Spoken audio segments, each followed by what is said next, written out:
In 1998, a design team from IKEA visited a Polish aluminium factory.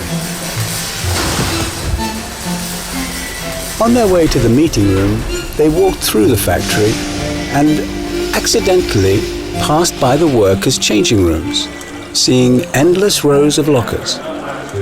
That became the starting point for the PS metal cabinet. Our work started right then and there.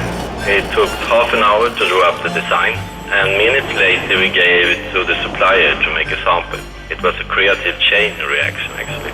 The worker lockers were being produced on site, so the production setup was efficient from the beginning. It was just one of those days when everything went our way.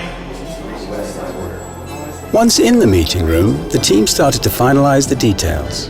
And when their eyes landed on an ashtray sitting on top of the conference table, the color was an easy choice. 18 years after that trip to Poland, the IKEA PS metal cabinet still thrives. So what did we learn? That acting on inspiration right in front of us often brings the best results. And in this case, a classic.